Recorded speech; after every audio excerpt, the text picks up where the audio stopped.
안녕하십니까, 이진우입니다. 우리나라도 기본소득이라는 개념이 정치권의 이슈가 되고 있는데요. 미국도 비슷한 고민을 하나 봅니다. 미국은 특히 이 소득 격차가 인종 간의 갈등과 차별 문제로 확산되기도 쉬운 나라여서 더 고민이 깊을 것 같은데, 그래서 미국의 요즘 일부 주에서는 새로 태어나는 아이에게 정부가 종잣돈을 주고 또 그걸 불려가는 그런 프로그램을 새로 도입했다고 합니다. 일정 소득 이하의 가구에서 태어나는 아이에게 우리 돈으로 약 110만 원이 들어간 계좌를 주기 시작한다고 하는데, 오늘 글로벌 리포트 시간에는 이 소식을 비롯한 나라 밖의 경제 소식들 살펴보겠습니다. 그룹 방탄소년단이 신곡 버터를 발매하고 또 빌보드에서 4주 연속 1위 신기록 행진을 해나가고 있는데요. 이런 K-팝의 인기와 함께 또 코로나 바이러스가 좀 잠잠해지면 그동안 못하던 오프라인 공연도 하지 않을까 하는 기대도 커지면서 요즘 주식시장에서는 엔터테인먼트 업종의 실적과 주가와 기대감이 모두 다 좋다고 합니다. 오늘 증시 업종 분석 시간엔 이 엔터테인먼트 업종 중에서 한번 들여다보죠. 손에 잡히는 경제 플러스 바로 시작합니다.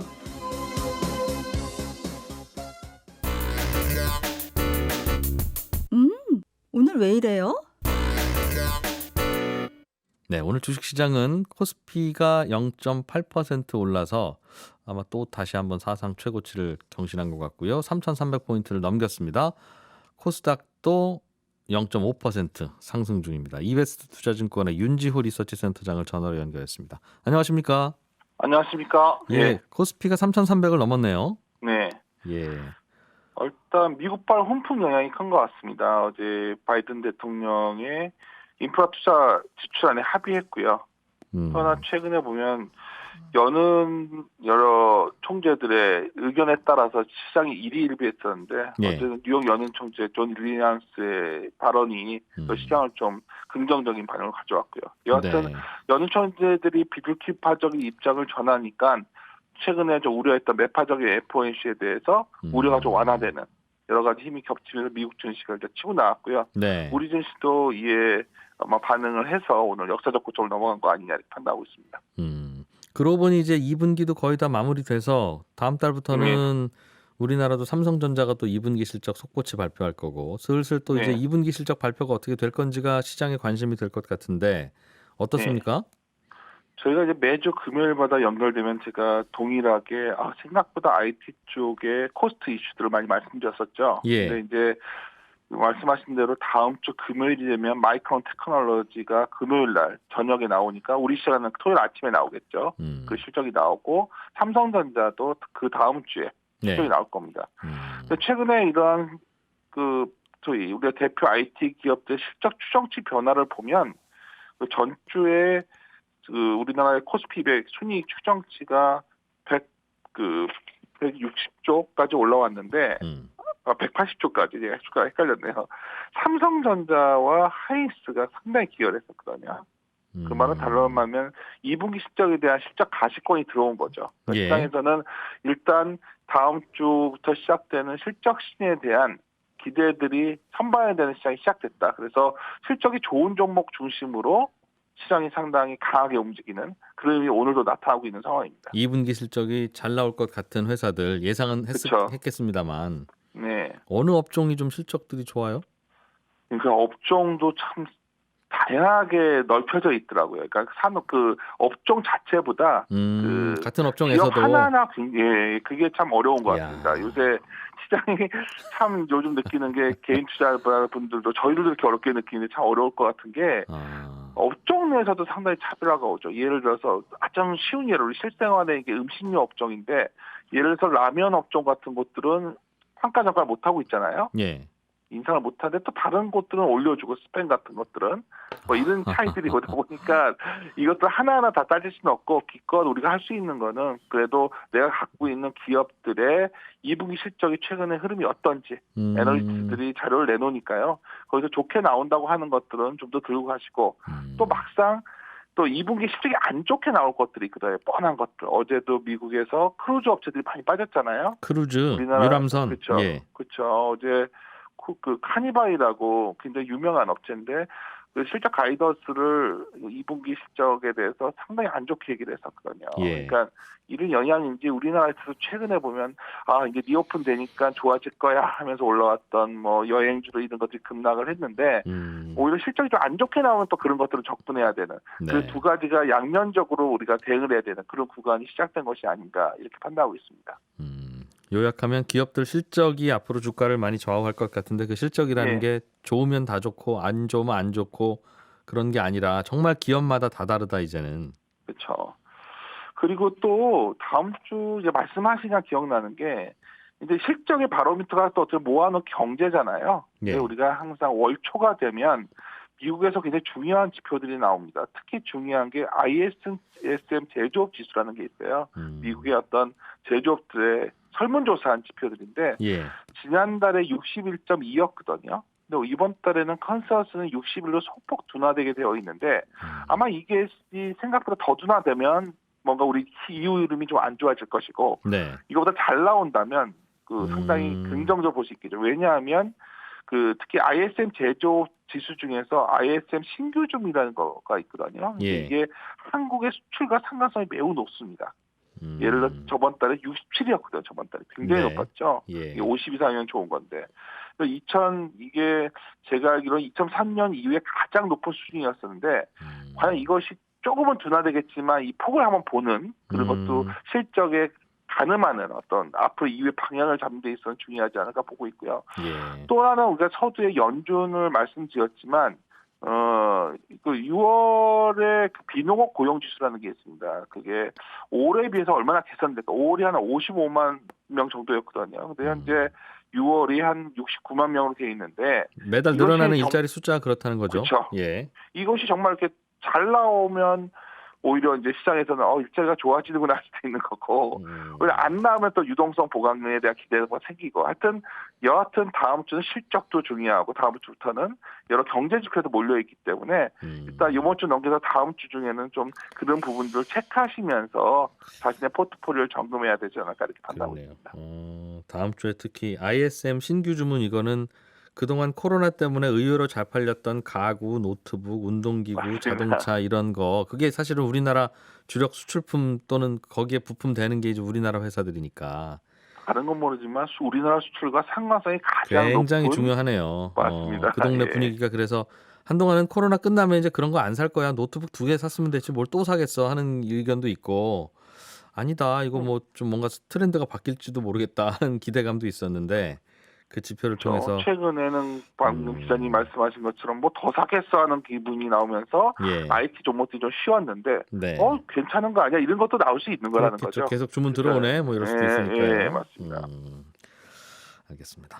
개별 실적들은 공부를 하기가 개인 투자자들은 사실 현실적으로 어려우니까 네. 이런저런 또 증권사에서 내놓고 있는 리포트들 잘 안 맞기는 하는데 가끔씩은 그래도 좀 들여다보면서 너무 주가를 보시지 말고 그 네. 안에 쓰여 있는 내용을 보시면 뭐 주가가 그러게요. 사라 팔라보다는 사실 지적하신 부분이 좀 있는데 네. 그런 내용을 열심히 조사해서 하는 거니까요. 알겠습니다. 국내적으로도 아마 이것도 하나 좀 보셔야 될 게 어떻든 간에 금리 인상 가능성이 높아졌기 때문에 한국은행이 그렇죠. 근데 또 다음 주에 보니까 한국 하반기 경제 정책 방향 발표가 있거든요. 홍남기 부총리가 기재부에서 아마도 그렇죠. 여기서도 아마 이번에 한국의 금융 안정 보고서 보면은 굉장히 그 가계 부채가 금융 불균형 얘기를 많이 하잖아요.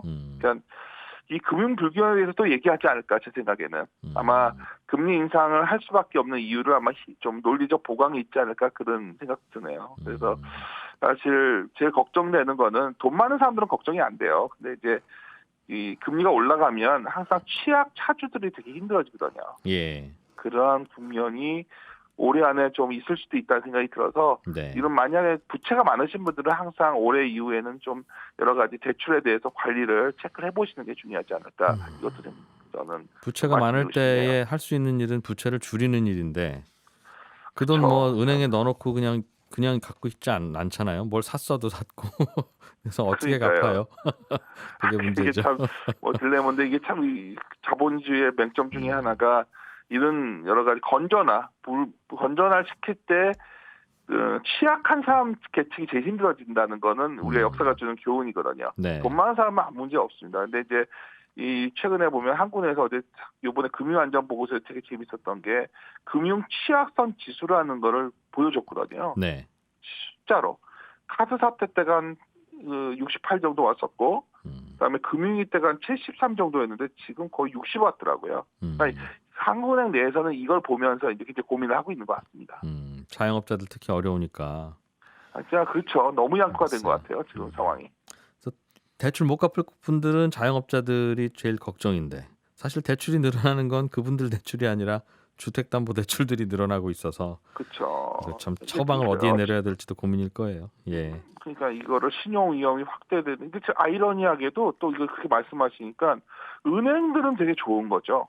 어떻게 보면 금리가 올라가는데 대출은 못 나가게 하니까 마진이 많이 남는 구조로 가고 있거든요. 네. 그러니까 금리 인상 원래 초기 국면에서는 은행 수익성이 매우 좋아집니다. 그런 것도 한번 관찰해 아이러니하게도. 보겠습니다. 예. 네, 그래서 그런 부분도 상당히 흥미로운 포인트가 아닐까 봅니다. 이베스트 투자증권의 윤지호 리서치 센터장이었습니다. 고맙습니다.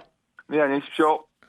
바다 건너 나라 밖의 경제 뉴스들을 살펴보는 글로벌 리포트. 이 시간에는 해담경제연구소 어예진 소장과 함께합니다. 어서 오세요. 안녕하세요. 네.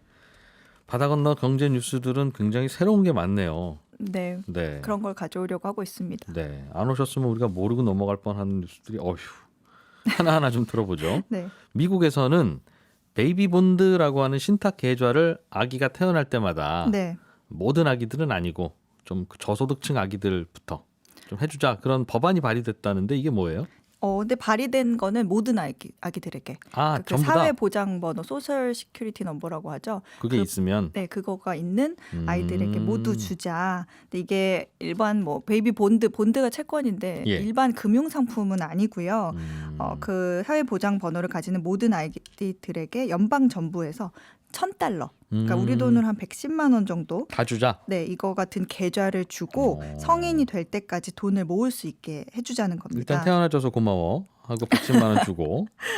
네, 근데 네. 이게 매년 가족 소득에 따라서 4인 가족 기준으로 연간 한 2,800만 원 이하를 버는 저소득층 같은 경우에는 최대 $2,000, 한 225만 원까지 매년 지원을 받을 수 있고요. 그 아이 그 통장에 넣어준다고요? 네, 넣어주고 있고 이거를 이제 18살 생일이 됐을 때는 예. 이제 출금을 할 수가 있는데요. 그 전까지는 출금이 안 되고 못하고 네, 계속 누적이 되는 건데 좀 부유한 층의 아이들에게는 조금 덜 주거나 안 거의 주고 안 주고 그래서 이 부유한 가정일 경우에는 최종적으로 한 18살이 되면 한 $1,600, 한 180만 원 정도가 정도가 모이는데 될 거고. 저소득층 최대로 받는 경우에는 $46,000 하나로 하면 한 5,200만 원 정도 되죠. 아이 명의의 통장에. 네, 근데 이게 또 연 수익률도 있어요. 한 3% 정도 그렇게 돼서 이들이 이제 성인이 됐을 때 쓸 수 있는 자금 밑바탕이 된다. 이런 지금 법이죠. 네. 이게 연방법이 아직 통과는 안 됐어요. 발의만 된 상황인데 이에 앞서서 일부 주에서 이미 주법으로 통과를 시키거나 추진을 하고 있는 곳이 많습니다. 예. 보통 미국에서 법이나 복지 프로그램을 만들 때 주 차원에서 먼저 시작을 하는 경우가 많아요. 네, 그래서 뉴욕도 올 가을부터 $100 규모 베이비본드 받게 되고요. 예. 뉴저지나 펜실베니아에서도 얘기가 나오고 있고 코네티컷주 같은 경우에는 당장 7월 1일부터 베이비본드 프로그램을 시작합니다. 주정부가 그럼 100만 원 정도 꽂아주는 거 먼저 시작하겠다는 뜻이네요. 그렇죠. 제가 앞에 말씀드린 연방정부 차원의 프로그램의 거의 소규모 버전이라고 보시면 되는데 예. 여기는 좀 특이하게 아이들이 이제 18세가 됐을 때 30세까지 이전까지 돈을 쓸 계획을 정해야 돼요. 네 가지 옵션을 주는데 예. 교육비로 쓸 건지 학비로 쓸 건지 아니면 집을 구매하는 데 보탤 건지 사업자금으로 할 건지 아니면 퇴직연금 계좌에 넣던지 네. 이 중에 결정을 해야 되는데 이게 주에서 시행하는 만큼 주 안에서 소비를 해야 됩니다. 그러나 옵션은 주는 거나 결국은 당신 마음대로 쓰라는 얘기와 동일해요. 왜냐하면 저는 이거 집 구매로 쓰겠습니다라고 하면 이거야 이 돈이야 집 구매로 쓰지만 이때부터 아이가 버는 돈은 장난감 사는 데 쓸 수도 있잖아요. 이제는. 왜냐하면 집 구매하려고 저축 안 해도 되니까.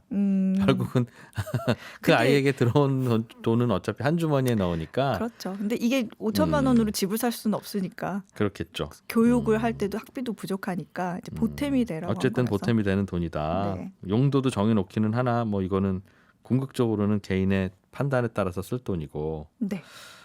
알겠습니다. 이거는 조금 어려운 집안에서 태어난 아이는 처음에 독립할 무렵에도 아무런 자산이 없을 수가 있으니 네. 자산 격차가 심해지는 걸 좀 막아보자 그런 취지인가 봐요. 네, 이 제도 자체가 뭐 복지가 아니라요. 결국에는 인종 간의 재산 격차를 줄이는 데 도움이 된다는 이론 때문입니다. 연방준비제도 이사의 자료에 따르면 2019년 기준으로 백인 가정 중위 가구 재산이 흑인 가정보다 8배가 많다고 합니다. 백인이라는 이유로. 네, 이 참 청년층 신기하죠. 재산은 격차가 더 큰데 예. 지금 현재 18세에서 25세 백인 청년층 재산이 뭐 우리 돈으로 5천만 원이라고 한다면 흑인이 300만 원이 좀 넘어서 예. 거의 94%의 격차가 생기는데 이 베이비본드 지원을 받으면 이 재산 격차가 56%로 줄어들 수 있다. 이렇게 보는 연구 결과가 있고요. 예. 장기적으로 봐도 부의 이 형평성이 맞게 되면 10년 안에 미국 GDP를 1조 5천억 달러 한 1,700조 가량 증가시킬 수 있다. 이런 연구도 있습니다. 우리나라에서 비슷한 법안이 정치권에서 논의는 되는 것 네. 같거든요. 가끔씩. 네, 예. 이달 초에요. 예. 한국에서도 그 미국과 똑같은 내용의 법안이 발의가 됐습니다. 근데 여기 내용을 잠깐 봤더니 2008년 출생부터 적용하자. 주자. 네, 이런 내용이더라고요. 왜 흑인만 더 이렇게 자산이 없을까 생각해 보면 뭐 여러 이유가 있겠죠. 네, 여러 이유가 있는데 아무래도 남북 전쟁 이전에 그 흑인 노예의 후손들이 지금 대부분의 흑인이다 이렇게 보는 시각이 있어서 예. 어떤 역사적이나 사회적 장벽이 쉽게 무너지지 않으니까 자산의 격차가 많이 벌어진 거다 이런 얘기가 있습니다. 지금 미국 전체 인구의 13% 정도가 흑인이 차지하고 있거든요. 예. 그런데 가계 자산으로만 보면 3%밖에 보유하고 있지 않습니다. 그래서 지난해 9월에 설문조사도 하나 했었는데 백인의 15%, 흑인의 74%가 조상 중에 노예였던 흑인들에게 국가에서 배상금을 지급해야 한다. 이런 설문도 있었습니다. 뭐 말 되네요. 이런 건 영국에서도 예전에 시행했다고 들었습니다. 아동 신탁기금? 네, 맞아요.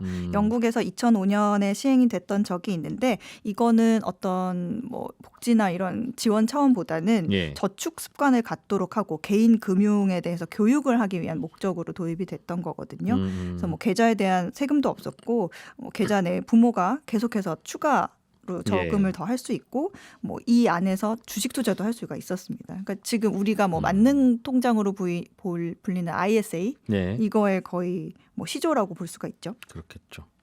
결국은 이게 나랏돈 모아서 저소득층 젊은이들에게 줘야 되는 돈이니까 결국은 정부 예산인데 네, 예산입니다.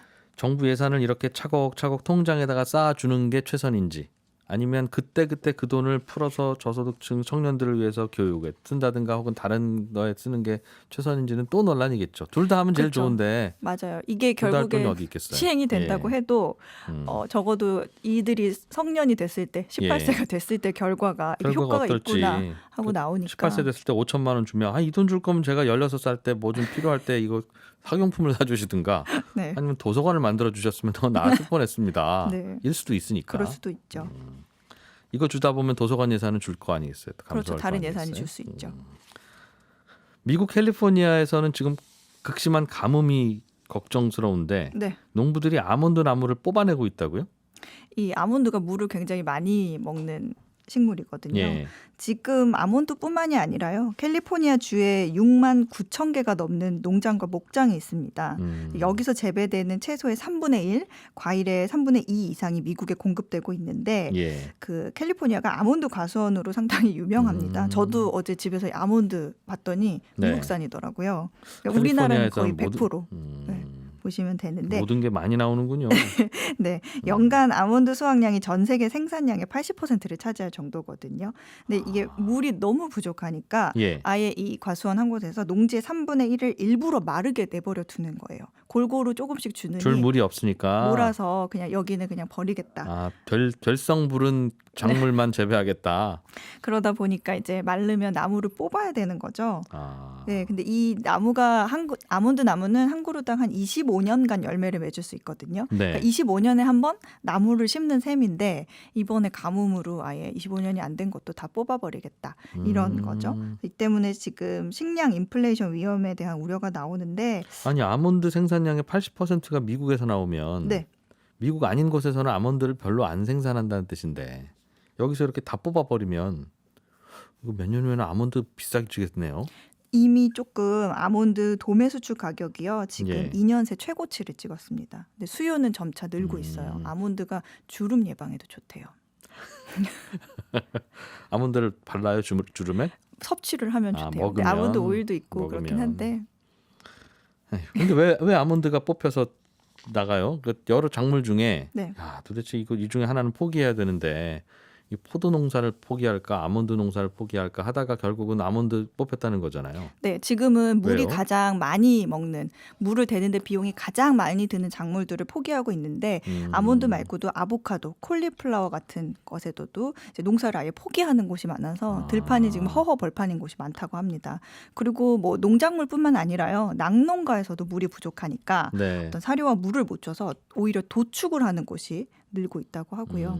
오히려 지금 이런 상태다 보니까 이 작물을 심을 때도 보통은 뭐 30cm씩 띄어서 하면은 지금은 네. 15cm씩 띄어가지고 붙여서 붙여서 뿌리를 조금 더 이렇게 촘촘하게 해서 물을 더 많이 땅속에서 저장할 수 있게 그런 식으로 지금 작업을 하고 있다고 하는데 식물 뿌리가 물을 많이 머금게 하려면 다닥다닥 심어야 되는군요. 네, 근데 이렇다 보니까 기계가 못 들어가는 거예요. 그래서 손으로 일일이 수작업을 해야 되니까 오히려 근로자들이 지금 가뭄이니까 덥잖아요. 열사병 뭐 정신없겠군요, 이런 여기. 우려도 있고 그렇습니다.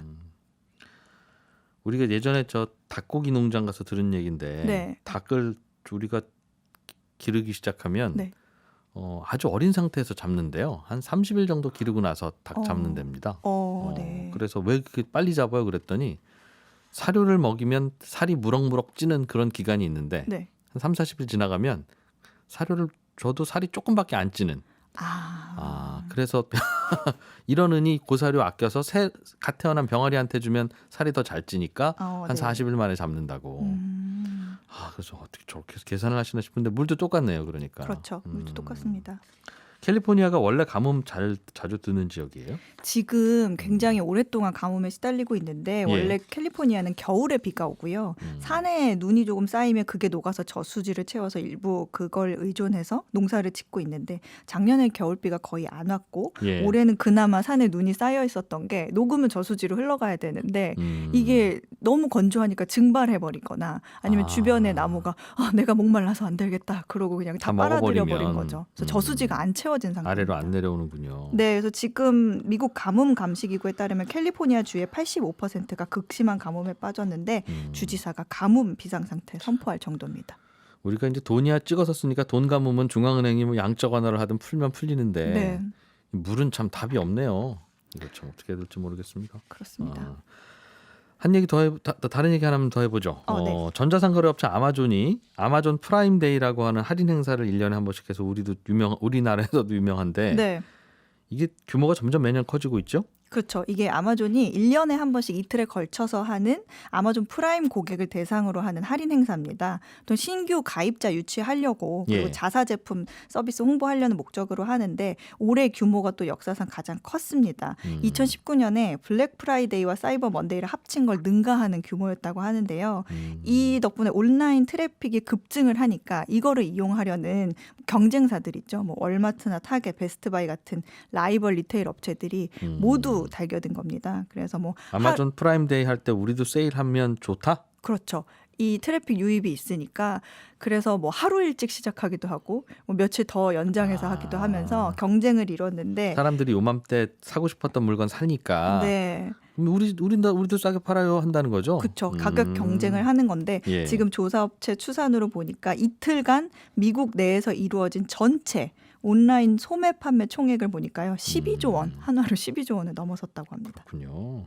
이 아마존 프라임이라고 하는 건 유료 가입자, 유료 네. 고객이죠? 유료입니다. 회원제. 네, 그래서 저도 사실 했는데요. 네. 회원이 아니어서 30일 무료로 네. 하는 거를 선택해가지고 저도 유료 회원 아니더라도 30일 회원으로는 해줘요. 프라임 네. 혜택을 줍니까? 네, 근데 30일이 지나면 자동으로 결제가 되더라고요. 그래서 알람 맞춰놨습니다. 그때까지 해지하는 거. 네. 그 해지하면 잊어버리니까요. 네. 카드를 아예 그냥 해지를. 아유, 너무 극단적이신데요. 뭐가 제일 많이 팔려요? 여기서 지금 AI가 탑재된 만능 TV 리모컨이 많이 팔렸대요. 예를 들어서 TV 무슨 영화 리모컨? 틀어줘 이렇게 얘기하면 뭐 어디 넷플릭스에서 뭐 틀어줘 이렇게 하면 틀어주고 찾아주고 예. 그리고 개인 유전자 DNA 테스트 패키지가 또 많이 팔렸다고 하고요. DNA 검사해 주는 거. 네, 그리고 뭐 밥솥, 뭐 치아 미백 필름, 그다음 프로틴 분말 가장 많이 팔렸다고 합니다. 전 세계적으로는 뭐 노트북, 헤드폰, 뭐 그다음에 오늘 메고 오신 백팩 가방 있죠. 그런 것들. 네, 그런 거 많이 팔렸다고 합니다. 꼭 없어도 살만한 것들이 많이 팔리고 있네요. 네. 있으면 좋지만 굳이 없어도 괜찮은 것들이 네. 요즘은 인기 제품이네요. 해담경제연구소 어혜진 소장이었습니다. 고맙습니다. 감사합니다. 1년쯤 전에 코로나19가 세계로 번져갈 때 가장 걱정했던 업종 중에 하나가 바로 이 엔터테인먼트 업종이었습니다. 대부분 엔터테인먼트 업종들은 가수가 공연을 하고 또 공연에서 표 팔고 해서 이제 수익을 거두는 구조였는데 공연은 다 했잖아요. 이제 코로나 때문에.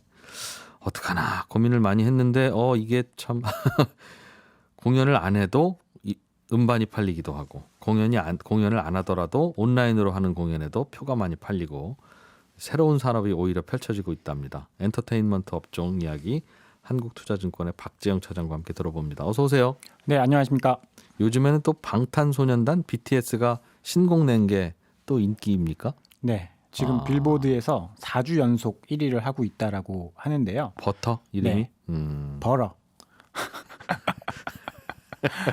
이게 21세기의 신기록이라고 하네요. 4주 연속은 네. 그 이제 그룹이잖아요. 네. 솔로는 그런 기록이 있는데 그룹으로서는 21세기의 신기록이라고 합니다. 20세기에서는 있었나 보죠? 네, 20세기엔 있었다라고 하네요. 예, 그래도 의미가 있죠, 뭐. 네, 예. 대단한 거죠. 전 세계 1등을 한다라는 거는. 네. 야, 이게 만들 때마다 이렇게 어떻게 1위를 해요? 일단 반열에 오른 것 같아요. 뭐 우리 예전에도 그랬잖아요. 김건모나 신승훈 씨가 이제 앨범을 낸다라고 하면 네. 일단 사고 보는. 그래서 뭐 1등 하고. 예. 뭐 저는 사실 이런 쪽에 잘 몰라서 음악이 좋다 나쁘다 네. 평가는 잘 못하는데 그냥 뭐 저 같은 사람들도 좋아하니까 1위를 하고 있는 것 같습니다. 네. 맥도날드에서는 뭐 BTS 세트? 네. 햄버거 안 들어있는. 네. 그거 아셨어요? 전 몰랐는데. 콜라 감자 닭가슴살. 네. 그 예. 치킨 너겟. 네. 그래서 닭가슴살 그게 치킨 너겟이에요. 아 예. 아 왜 화를 내고 아까 버터라고 했는데 네. 그 버러라고 미국식 주셔서. 미국에서 1등했으니까 영국에서 1등했으면 버터라고 하면 되고 예. 이 맥도날드 세트가요 하루에 5만 개씩 팔려 나간다고 합니다. 한국에서. 네. 그래서 120만 개. 이게 단일 세트로만 이례적인 판매 수치고요. 햄버거가 안 들어가 있는 세트가 이렇게 잘 팔린다라는 것은 네. 상상도 못했었거든요. 이제 세트가 사이드 메뉴로 구성된 세트가 단기간에 100만 개 이상 판매된 것은 이게 최초라고 합니다. 네. 그러니까 BTS 이게 나이 많은 사람들은 BTS라고 한다고 하더라고요. 방탄소년단이라고 안 하고. 나이가 그럼 젊은 분들은 젊은 분들은 그냥 방탄소년단이라고 한대요. 네. 네, 그래서 저는 방탄소년단 이 방탄소년단이 굉장히 큰 경제 효과를 유발한다라는 연구 결과도 있거든요. 작년에 이제 문화체육관광부랑 한국문화관광연구원이 BTS 빌보드 핫백 차트 1위로 인한 경제적 파급 효과를 분석한 결과에 따르면 연간 소비재 수출 증가 규모가 3,717억 원으로 추산이 된다라고 하고요. BTS가 모델을 했거나 아니면 관련 있는 제품이면 그렇죠. 더 팔린다. 네, 예. 뭐 그만큼 뭐 수출이 잘 됐다 그런 이야기이고요. 예. 현대경제연구원에서는 BTS가 데뷔한 해인 2014년부터 2023년까지 이들이 창출할 경제적 효과가 56조 원에 달할 것이다라는 분석도 내리고 있습니다. 네. 뭐 이제 군대 가기 전까지 계산을 한 것 같아요. 그래서 이게 작년에 카카오 매출이 4조였거든요. 네. 이게 이제 단순히 산술적으로 계산하기는 좀 어렵지만 BTS가 1년에 5조 이상씩 번다라는 이야기잖아요. 카카오 지금 뭐 엄청난 상승을 하고 있는 네. 카카오만큼의 경제적 효과는 네, 방탄소년단이 유발하고 있다라고 볼 수도 있을 것 같습니다. 이거 BTS가 다 버는 돈은 아니고 그렇죠. BTS 덕분에 이렇게 더 매출이 늘어나는 업종들 상품들이 많다. 그렇죠. 기업들 뭐 광고 효과도 있을 거고 뭐 한국에 대한 이미지도 좋아질 거고 예. 뭐 그런 것들을 다 계산을 한 것으로 보입니다. 예전에는 그래서 이런 BTS를 키워내고 이와 관련해서 사업을 하고 하는 분들을 연예기획사라고 하고 네, 맞습니다. 그냥 뭐 봉고차 한 2대 정도 갖고 다니면서 사장님과 가수들 2명 이렇게 왔다 갔다 하던 시절도 있었는데 네. 요즘에는 뭐 전혀 다른 산업이 되어 있더군요. 네, 굉장히 빠르게 성장을 했고요. 이 하이브 그러니까 BTS가 소속되어 있는 예. 빅히트 엔터테인먼트 이제 상장할 때는 빅히트였는데 이름을 바꿨죠? 네, 이름을 바꿨습니다. 예. 하이브가 상장을 하면서 기업의 가치도 굉장히 크게 평가를 받았어요. 기존의 엔터 3사에 비해서 굉장히 크게 평가를 받았고 기존의 엔터 3사라면 뭡니까? SM 아, 예. 이수만 님이 예. 수장으로 계신 그다음에 박진영 씨가 수장으로 있는 JYP. 예. 그다음에 양군 기획이라고 아. 양현석 씨가 수장으로 있는 YG. 아, 이걸 3대 네. 엔터테인먼트사라고 합니다. 예. 근데 이 3대 엔터테인먼트사의 가치도 함께 올라가는 그런 효과가 좀 나타나고 있는 것 같아요. 왜 갑자기 이 회사가 결국은 연예인 키워서 음반도 팔고 행사도 하고 해서 버는 돈 네. 이게 사업 모델이었을 텐데 네. 가치가 올라간다는 건 사업 모델이 더 다양하게 생기거나 네. 아니면 똑같은 사업 모델이라도 사람들이 더 거기에 돈을 더 많이 쓰거나 네. 그럴 경우에 이제 가치가 올라가는 걸 텐데요. 일단은 첫 번째는 하이브가 상장을 하면서 높은 평가를 받은 거는 이제 미국 시장입니다. 우리가 이제 일본이나 중국 시장은 공략을 해서 어느 정도 성공을 했는데 예. 미국 시장을 성공한 엔터사는 없었거든요. 예전에 뭐 박진영 씨가 원더걸스 자꾸 미국에 밀어넣고 했는데 결국은 실패를 했어요. 예. 성공을 못했는데 미국 시장이 전 세계에서 가장 큰 음반 시장인데 이쪽에서 하이브가 성공을 하면서 우리도 할 수 있겠다. 뭐 블랙핑크 같은 그런 걸그룹들은 지금 미국에서 어느 정도 소기 성과를 내고 있거든요. 예. 그러면 이제 뭐 돈을 버는 단위가 달라질 수 있다라는 거죠.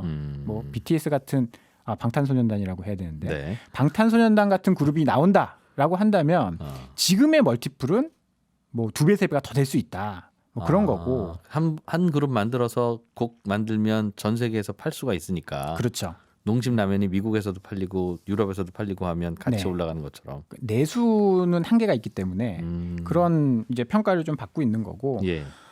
최근에 또 메타버스라고 해서 가상의 공간에 아티스트들이 예. 이제 열심히 일을 하고 있습니다. 아티스트 없이도 그들이 돈을 벌어들이고 있거든요. 그럼 그런 것들이 플랫폼화 된다라고 하면서 멀티플이 굉장히 커지고 있는 그런 현상들이 나타나고 있어요. 정말 그래서 가수들이 이제는 그 오프라인 공연장에서 공연 안 하고 그냥 온라인으로 콘서트를 해도 그게 더 재밌다는 분들도 있고. 맞습니다. 저도 슬쩍 봤는데 네.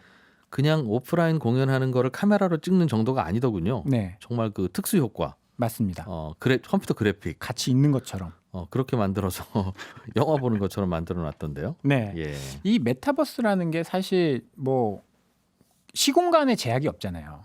그러니까 외국인들이 올 수도 있고 지금 뭐 예전 같으면 월드 투어라고 해서 네. 뭐 아티스트들이 뭐 미국도 가고 어디도 가고 세계 한 해서, 바퀴 다 돌아야 되죠. 그런데 비행기 타고 가는 시간도 있을 거고 거기서 공연 준비하는 시간도 있을 거고 예. 뭐 그런 것들이 있고 뭐 시공간적 제약이 많았는데 이런 세계에서는 그냥 모든 것이 온라인으로 연결되어 있으니까 그래서 뭐 최근에는 YG 같은 경우에는 블랙핑크 팬미팅을 이제 네이버의 제페토라는 데서 예. 하기도 했습니다. 사람들이 엄청 많이 몰려왔고요. 거기는 그 플랫폼이에요, 제페토라는 곳은. 맞습니다. 예전에 한번 소개를 드렸는데 싸이월드 같은 거죠. 온라인 공간. 온라인 공간. 네. 거기 와서 뭐 블랙핑크도 만나고 사인도 받고 뭐 굿즈도 사고 그런 공간에서 매출이 지금 빠르게 늘어나고 있는 상황이고요. 그래서 엔터사들이 연합을 해서 위버스라는 플랫폼을 만들었습니다. 네. 이 앱을 다운받으면 여기 아티스트의 뭐 물건들, 앨범도 살 수 있고 굿즈도 살 수 있고 예. 그래서 활동을 하지 않더라도 이런 쪽에서 계속 매출이 일어나고 있습니다. 공연 한번 잘 찍으면 그거 가지고 1년 내내 전 세계에다 뿌리기만 하면 되는 거. 그렇죠. 이런 플랫폼이 있으니까 또 사람들이 알아서 찾아오고 거기서 돈을 쓰고 예. 이게 실적으로 지금 확인이 됐거든요. 아티스트들의 활동이 수반되지 않더라도 예. 기저가 굉장히 높아지고 있습니다. 위버스라는 공연 안 해도 네. 심지어는 그러니까 아티스트들이 군대 가도 괜찮다는 얘기죠. 극단적으로는. 그렇죠. 거기서 계속 눈앞에 보이니까. 미리 한 2년치 찍어놓고 가면 되니까. 맞습니다. 지금 뭐 방탄소년단도 그런 작업을 좀 하고 있다라는 이야기도 군에 가 들리더라고요. 있으면 뭐 스페인 공연은 못 가지만 어차피 네. 온라인으로 하는 거니까. 네. 그러게요. 잠깐 휴가 때 나와도 되고 맞습니다. 예민한 얘기 제가 하고 있는 거 아닌가 모르겠는데 이게 아니가 안 들으면 가면 좋다고 팬들은 네. 생각할 텐데. 최근에 뭐 손흥민 선수나 예. 이제 운동 선수들은 병역 면제가 되는데 최근 조성진 씨도 병역 면제가 됐거든요. 예. 콩쿨 1위에서. 근데 왜 빌보드 1위한 방탄소년단은 면제 안 해주냐. 네. 뭐 그런 논란들도 좀 있는 상황이어서요. 굉장히 그러게요. 민감합니다. 알겠어요. 그러다 보니까 사실은 우리가 음반이나 음악이나 이런 데서 쏟는 시간과 돈은 비슷한데 네. 예전에는 다들 공연을 돌아다녀야 되니 지방에서는 뭐 작은 통기타 가수들도 먹고 살고 네. 어차피 가수는 이 동네에서는 나밖에 없으니까 네. 그런데 이제 그런 동네에서도 다 온라인으로 BTS 공연 보고 하면 그 가수는 먹고 살 길이 또 없어지기도 하겠네요. 약간 양극화가 될 수도 있겠죠. 알겠습니다. 요즘에는 카카오나 네이버 이런 인터넷 포털 회사들이 이 네. 엔터테인먼트 회사들의 지분을 사들이는 게 또 이 업종에서는 유행인 것 같은데 네. 왜 살까? 뭐 이런 고민도 좀 들고 그렇더군요. 네, 올해 굉장히 그러니까 이번 달에 굉장히 큰 이슈가 예, SM 대주주 이수만 대표가 지분을 매각할 것이다라는 보도가 나왔습니다. 예, 상대방은 네이버와 카카오 이 두 큰 인터넷 기업이 경쟁하고 있다라는 보도가 있었는데요. 예, 이유는 단순합니다. 이쪽도 컨텐츠가 필요하거든요. 네이버 같은 경우에는 이미 아까 뭐 제페토 이야기도 했는데 이런 메타버스나 이런 것은 IP가 굉장히 많이 필요하거든요. 그러니까 그쪽에 뭔가 활동을 해줄 컨텐츠가 필요합니다. 그런 공간은 것들을- 만들어놨는데 채울 콘텐츠가 없다는 게 네이버의 고민이다. 맞습니다. 그래서 그런 쪽에 이미 많은 투자를 하고 있었거든요. 예, 지난해 8월에 SM 일본 자회사랑 컨텐츠 펀드에 1천억을 투자를 해놨었습니다. 네이버는. 예, 예. 그래서 그런 쪽의 수요가 좀 있는 상황이었고요. 카카오는 엔터사가 3개나 있습니다. 이미 엔터테인먼트사가 3개나 있는데 본인들이 매니지먼트 하는 엔터테인먼트 회사가 맞습니다. 예. 대표적인 이제 그 아티스트가 아이유. 네. 대단한 그 아이유를 가지고 있음에도 불구하고 음반 시장에서의 점유율은 예. 5%뿐이 안 됩니다. 그래도 아이유 하나가 5% 하는 게 어디예요? 그렇죠. 대박이죠. 그렇긴 한데 예. 이게 SM을 인수하면 SM이 음반 시장에서 어. 점유율이 20%거든요. 예. 단숨에 2위 사업자가 될 수 있어서 굉장히 매력적인 매물이거든요. 그렇기도 그래서 하고. 네, 인터넷 업체들이 콘텐츠 이쪽에 원활한 수급을 위해서 뭐 인수합병 이런 쪽에 좀 관심이 많은 것 같습니다. 그리고 그 얘기도 하더군요. 카카오가 예를 들면 유럽 진출을 하고 싶다 하면 얼마나 어려워요. 그렇죠? 네. 카카오가 뭔데? 그럴 거 아니겠어요. 네, 카카오 까세요 해도 안 깔 거 아니겠어요. 그렇죠. 그런데 우리나라 가수가 그 동네에서 유명하면 네, 그 가수 노래가 이거 들어있는데 이 앱 깔아보실래요? 하면 그건 깐다는 거예요. 그렇죠. 뭐 그런 식으로. 세계화하기 굉장히 좋은. 예, 그래서 플랫폼 업체들이 이 콘텐츠 회사를 갖고 싶어한다. 네네, 그런 얘기도 또 하고. 맞습니다. 우리나라 가수들이 경쟁력이 특히 더 있나 봐요. 지금 가수는 K-팝 전 세계에 다 있는데. 뭐 K-팝이 유행이지 않습니까? 방탄소년단만 봐도 그렇고 뭐 이거는 10년 전으로 거슬러 올라가서 이제 싸이의 그 예. 강남 스타일 이게 지금도 회자가 되고 있다라고 해요. 그 동네에서는 네, 얼마 전에 그 6월 8일이었죠. 6월 8일 날 전 세계에 해킹 사태가 일어나서 서버가 다운되는 뭐 그런 상황이 있었는데 그때서 이제 우리 여기 말고 싸이 강남 스타일 뮤직비디오에서 모이자 네. 이런 해서 다시 또 회자가 되고 있는 그런 상황인 것 같습니다. 그러게요. 그동안 실적도 괜찮고 코로나19가 끝나면 더 실적이 괜찮을 것 같은데 가장 큰 걱정은 그게 또 주가에다 반영이 돼서 많이 올라 있는 거. 네, 맞습니다. 주가 굉장히 많이 올라 있는데요. 네, 그게 걱정이긴 2분기에는 하죠. 실적이 또 좋게 나올 것 같아서 실적 시즌 관심 있게 보셔도 좋을 것 같습니다. 한국투자증권 박재영 차장이었습니다. 고맙습니다. 감사합니다. 예, 손에 잡히는 경제 플러스 여기서 마무리하고요. 월요일 아침 8시 30분에 저는 다시 찾아오겠습니다. 이진우였습니다.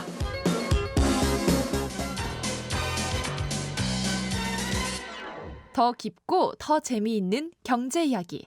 이진우의 손에 잡히는 경제 플러스.